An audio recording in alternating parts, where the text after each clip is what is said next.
A young girl wept during her wedding to an elderly man, but what happened on their wedding night astonished her. The tears beneath the veil. In the heart of the Okweli tribe, drums beat like thunder through the wide-open plains, announcing the union of two families. Villagers danced under the mango trees, ululating and tossing flower petals in the air. Yet amidst the joy, one girl sat trembling beneath layers of traditional beads and bright kente cloth. Her name was Nyasha, barely 16, with eyes too young for the fate she faced. She sat silently inside her mother's hut, a white veil covering her tear-streaked face. Her hands trembled in her lap. The henna on her palms was still fresh, the smell of it mixing with the smoke from the fire pit outside. Her mother, Missoula, entered with a forced smile. "You should be proud, child," she said, brushing Nyasha's braided hair. "Chief Whale is a powerful man. His cattle are plenty, and his name carries respect. But he's old, Mama," Nyasha whispered, her voice cracking. "He's the age of my grandfather." Missoula sighed. "He is also the guardian of our clan. He will protect you. And protect us. The spirits have blessed this match." Nyasha's heart pounded. Her father had made the arrangement. 4 goats, 2 cows, and a plot of farmland had exchanged hands. No one asked her. No one cared that she still dreamed of becoming a herbalist, of wandering the forest, gathering roots and whispering to birds. Outside, the elderly Chief Whale stood tall in his ceremonial robe, his gray beard reaching his chest. He was respected, yes, but his face held no joy, only duty. The wedding ceremony passed in a blur. Words were spoken, hands were tied, and blessings were poured. Nyasha barely heard them. Her mind was screaming, her heart aching. That night, she was taken to the chief's private hut on the edge of the village. The air was heavy with palm oil and burning herbs. As she stepped inside, her hands clutched her veil like a shield.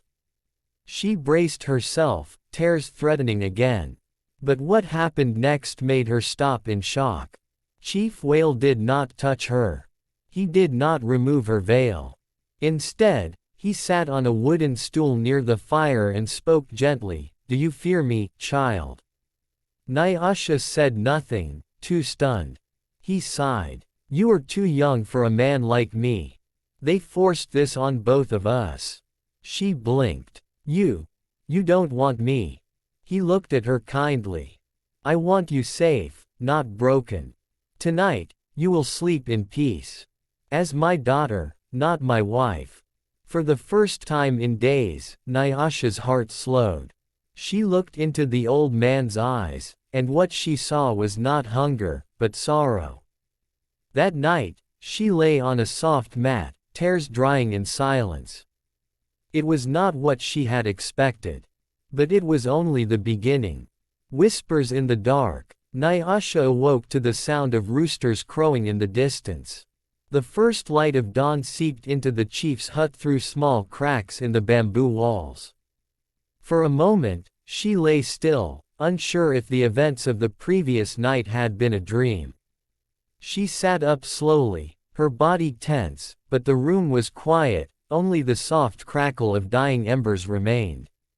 Chief Whale was gone. Folded blankets lay where he had rested. A clay cup of warm water waited for her on a stool beside her mat. She sipped it cautiously. Then she saw a note placed carefully under a stone. "Greater than, you are not a prisoner, Nyasha.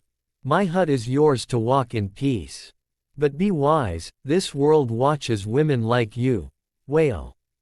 Nyasha stared at the note, heart torn between relief and confusion. Why was he being kind? Why had he spared her?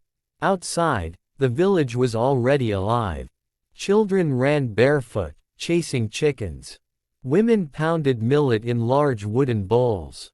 Men shouted over cattle and carts.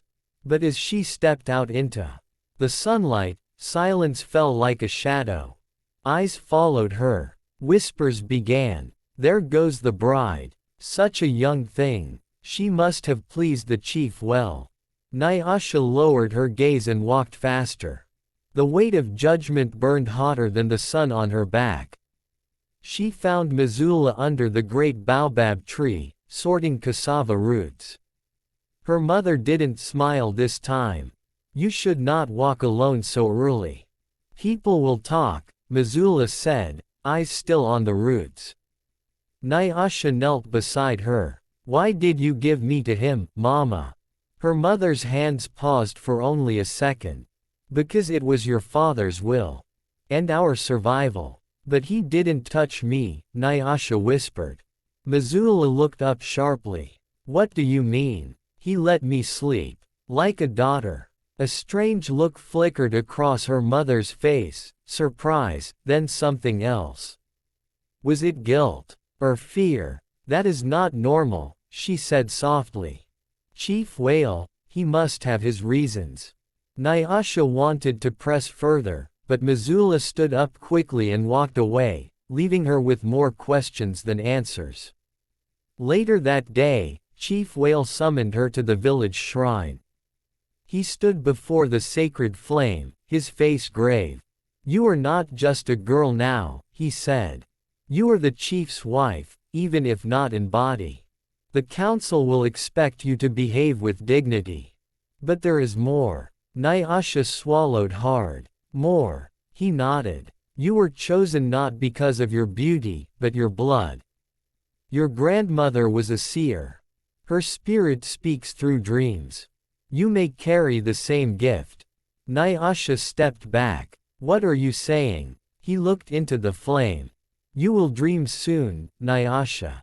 And when you do not ignore what the ancestors show you. That night, as she lay once more on the mat, she could not sleep. The words circled her head. Her grandmother. Dreams. A gift. And in the silence, she heard a whisper, not from outside, but within her. Something had begun. Whispers in the dark. Nyasha awoke to the sound of roosters crowing in the distance. The first light of dawn seeped into the chief's hut through small cracks in the bamboo walls. For a moment, she lay still, unsure if the events of the previous night had been a dream. She sat up slowly, her body tense, but the room was quiet, only the soft crackle of dying embers remained. Chief Whale was gone. Folded blankets lay where he had rested. A clay cup of warm water waited for her on a stool beside her mat. She sipped it cautiously. Then she saw a note placed carefully under a stone.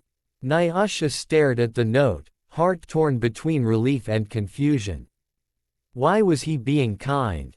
Why had he spared her? Outside, the village was already alive. Children ran barefoot, chasing chickens. Women pounded millet in large wooden bowls. Men shouted over cattle and carts. But as she stepped out into the sunlight, silence fell like a shadow. Eyes followed her. Whispers began. There goes the bride. Such a young thing. She must have pleased the chief well. Nyasha lowered her gaze and walked faster. The weight of judgment burned hotter than the sun on her back. She found Missoula under the great baobab tree, sorting cassava roots. Her mother didn't smile this time. You should not walk alone so early. People will talk, Missoula said, eyes still on the roots.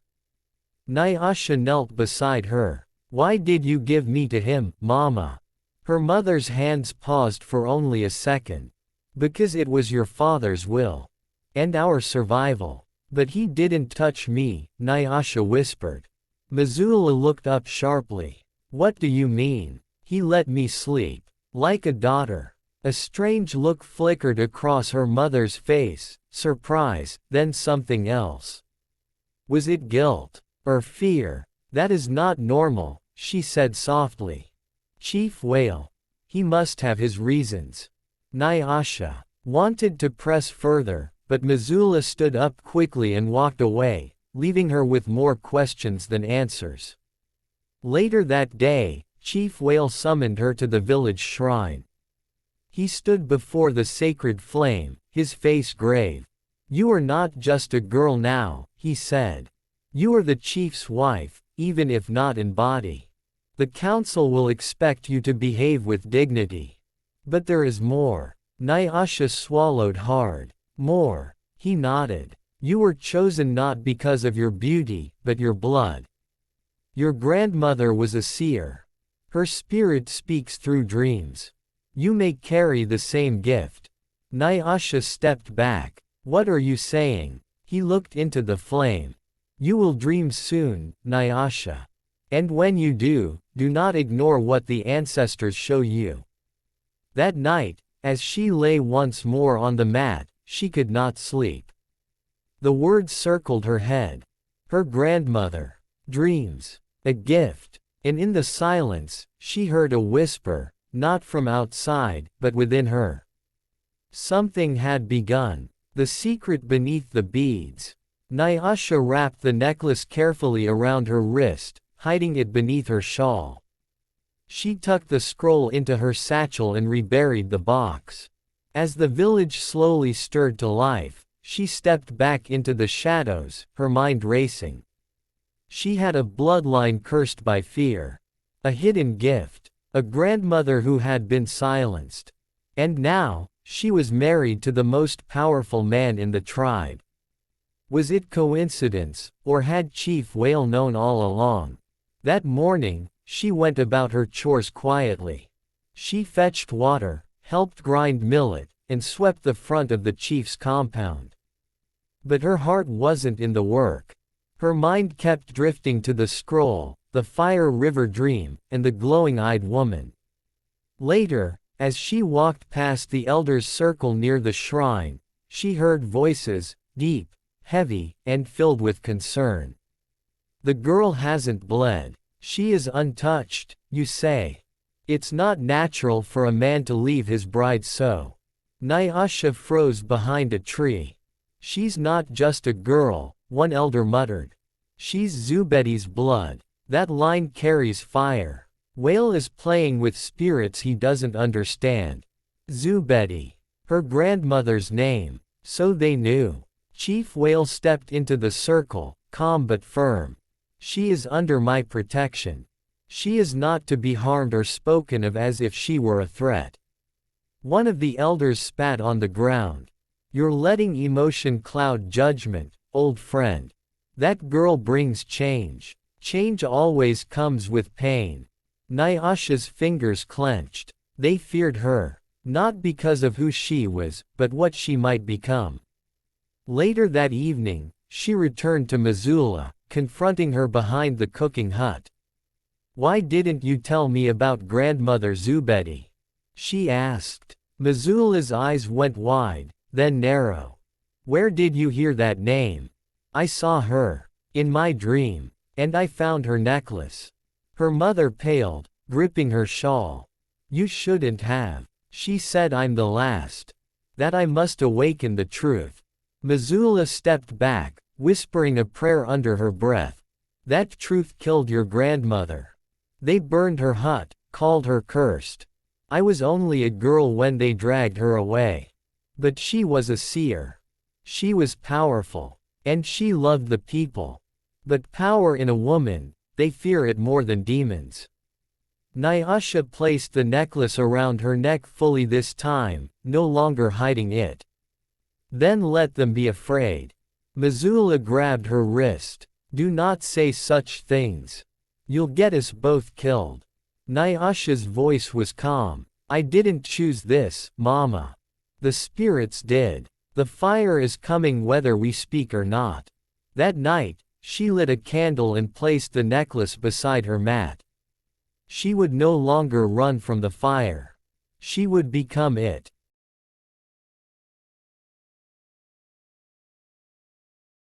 The Council of Shadows. The next morning, the village air felt heavier. Even the birds were quieter, their songs replaced by the rustling of tense leaves. Nyasha could feel it in her bones. Something had shifted. As she fetched water from the stream, Children watched her with wide eyes, whispering behind cupped hands. Their mothers pulled them away. Some gave her wary looks, others just fear. She was no longer invisible. By midday, Chief Whale summoned her again. She entered the shrine with her head high, necklace visible against her chest. He noticed. "You found it." Nyasha didn't flinch. "You knew it was there. I hoped you would not dig." She crossed her arms. "You married me for this, didn't you? Not for alliance. Not for tradition. You married me because of what's in my blood." Whale's eyes met hers. For the first time, they were not hard. They were tired. "Yes," he said. "But not for power." Nyasha frowned. "Then for what?" "Protection," he replied. "From what is coming." He led her into the shrine's inner chamber. It was filled with old scrolls, dried herbs, and clay masks of forgotten gods. In the center stood a tall drum, its leather surface etched with symbols that shimmered faintly. Whale lit a stick of dried sage. "There is a prophecy, hidden from most. It speaks of a fire child born of Zubedi's line. A girl who would rise when the earth thirsts for justice." Nyasha's heart skipped. "You think that's me?" "I don't think," he said. "I know." Suddenly, a loud horn blew from outside. Whale stiffened. "The council is meeting. They've summoned me, and they know you've found the relic." Fear tightened Nyasha's throat. "Will they try to harm me?" "They will try to silence what they fear. But not while I breathe." As he turned to leave, he paused at the doorway. "You must come, Nyasha. Not as my bride, but as the last voice of the seers." Against every instinct, she nodded. That afternoon, the council gathered beneath the sacred Iroko tree, its branches twisting like reaching arms. Elders in red robes sat in a circle. The villagers stood behind, a sea of eyes. Nyasha entered, shoulders square. The murmurs began again. "She wears Zubedi's beads. She is not afraid. She should be." An elder rose. "Whale, you break sacred order. You bring a girl touched by fire into a place meant for men." "She is more than a girl," Whale said calmly. "She is the vessel of truth." Nyasha stepped forward and unrolled the ancient scroll. The wind blew gently. She began to read. "Greater than, the fire does not come to burn, but to reveal. What was buried in lies shall rise in truth. When the child of ash walks the path, the spirits will follow, and the chains of silence shall fall." Gasps echoed. One elder stood up, shaking. "That scroll was lost, how did she?" Whale answered, "She didn't find it. It found her." In the stunned silence, Nyasha felt something stir in her chest. A heat, not of fear, but of purpose. She was no longer the weeping girl forced into a marriage. She was the voice of the forgotten. And they would hear her roar. The fire dances. The crowd stood in stunned silence. No one moved. Not even the wind. Nyasha felt the air ripple around her, as if the scroll had disturbed something older than time. Then, slowly, the oldest elder, Olanji the blind, rose to his feet. His eyes were pale, but his voice was firm. "I heard that scroll read once, when I was a child." It was the voice of her grandmother. Zubedi. She spoke before the council, too.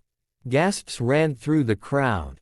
She was silenced. Someone shouted. "Yes," Olanji said. "Because we were afraid of the change she brought."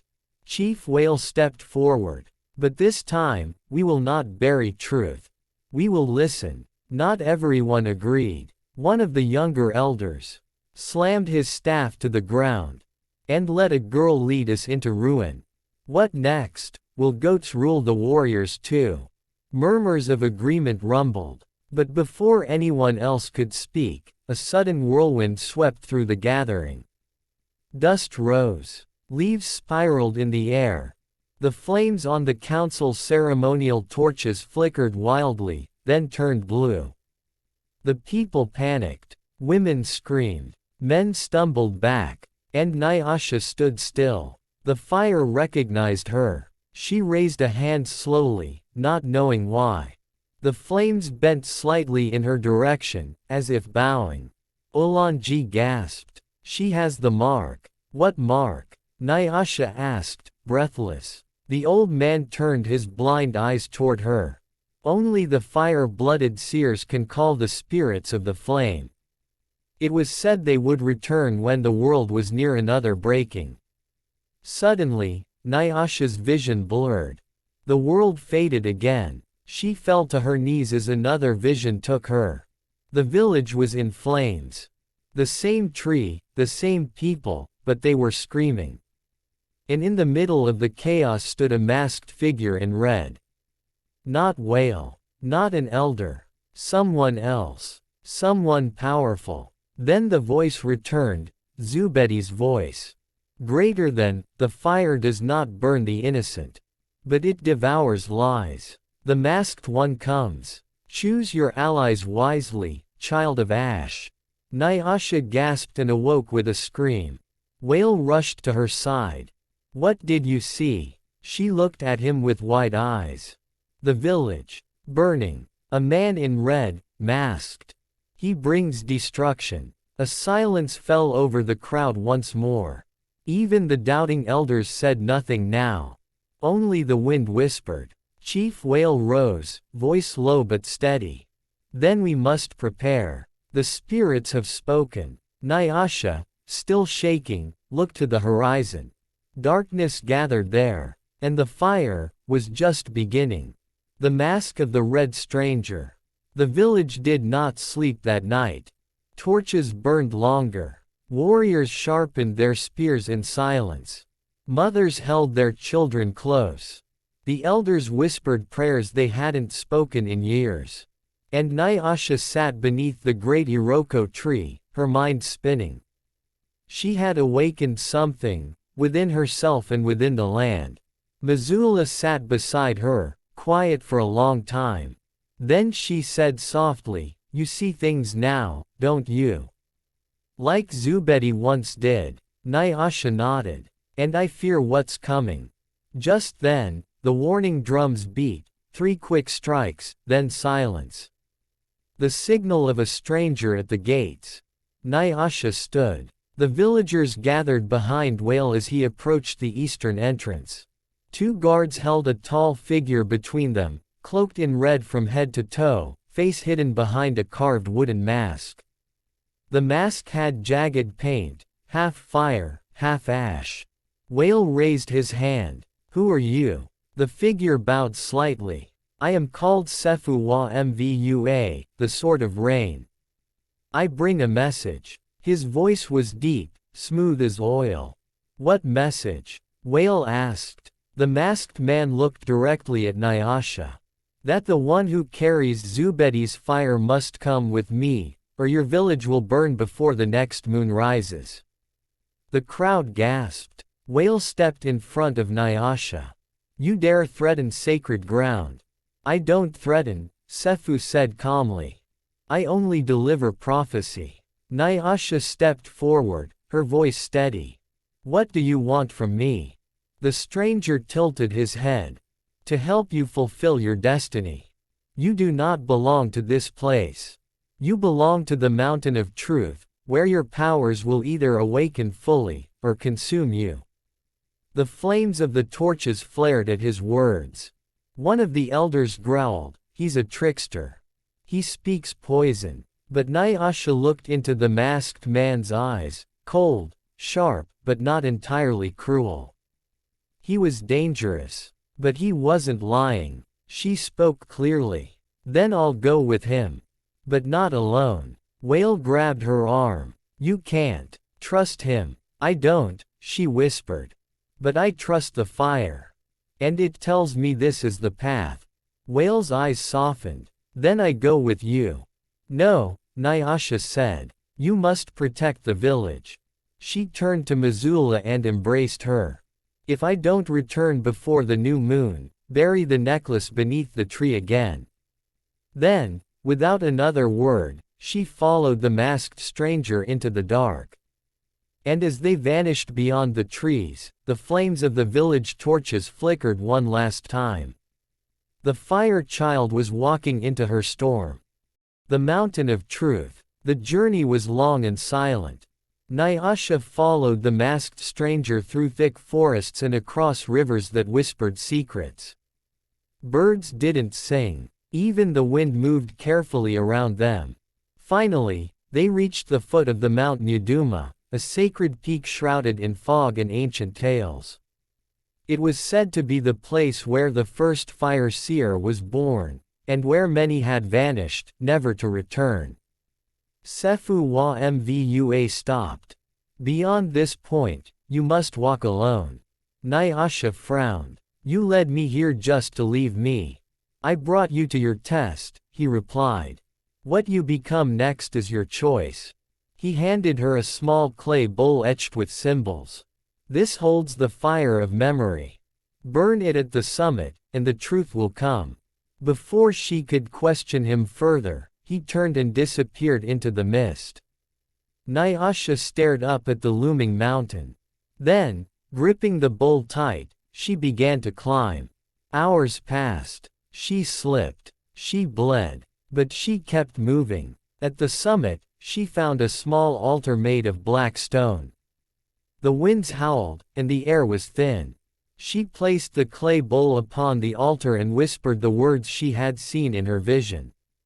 "Greater than fire, not to destroy, but to reveal. Show me the path, show me myself." She struck flint against stone. A spark caught. Flames rose. Then everything changed. She was no longer on the mountain. She stood in a vast plain of fire. The sky burned orange. In front of her stood 3 women, draped in red, their eyes glowing like coals. The one in the center spoke. "Do you seek truth, child of Zubedi?" Nyasha swallowed. "Yes." "Then face it." Suddenly, images surrounded her. Her crying on her wedding day, her people whispering behind her back, her fear, her loneliness, and then, her courage, her visions, her voice. "You are more than a bride," one woman said. "You are more than a child," said another. "You are the flame reborn," the third whispered. Then, they placed their hands on her chest, and her body lit with golden fire. Pain seared through her, but she did not scream. Instead, she stood tall. When the vision faded, she was back on the mountaintop. The bowl was gone. In its place was a red mark on her palm, shaped like a rising flame. She had passed the trial. She was no longer just Nyasha. She was the seer of fire. The return of the flame. Nyasha descended the mountain with a new fire in her heart. The journey back felt different, like the earth itself had shifted beneath her feet. The trees bent slightly as she passed. Animals watched from a distance, silent but alert. Even the air around her buzzed with quiet power. When she returned to her village, the people ran to meet her. They saw her new mark, the flame upon her palm, and fell silent. Chief Whale stepped forward, eyes wide. You changed. I've become what I was meant to be," she said softly. The elders gathered at the great tree, waiting. Missoula ran to her and embraced her tightly. "We feared you were lost," Missoula said, tears in her eyes. "I was," Nyasha whispered. "But I found myself in the fire." She stepped before the council. "There's something you must all hear." She raised her hand, and the mark glowed. The flames in the village torches flared with it. "The one who wears the red mask is not the enemy. He is the warning. A greater darkness follows him, a warlord who steals visions, who devours seers." Gasps rippled through the elders. "He moves through villages," Nyasha continued, wearing different faces, gathering power. "He will come for us." But this time, we will not be silent. We will not bow. Whale looked at the council. She speaks truth. The signs are clear. Still, one elder stood. But she is just a girl. How can she lead us? Nyasha stepped forward, eyes burning like coals. I am no longer just a girl. I carry the voice of the ancestors, the flame of truth, and the courage of the forgotten. The elder sat back, silenced. Then, to everyone's shock, Olanji the blind stood and placed his staff before her. I served 4 chiefs in my time. But none have spoken with such fire. I follow her. One by one, the villagers knelt. Even the doubters lowered their heads. And Nyasha, the girl who once wept at her wedding, now stood as their flame bearer. The masked man, Sefu, appeared again, this time without threat. The time has come, he said. The warlord marches. You must prepare. Nyasha nodded. Then let the drums of fire beat. And from the heart of the village, they did.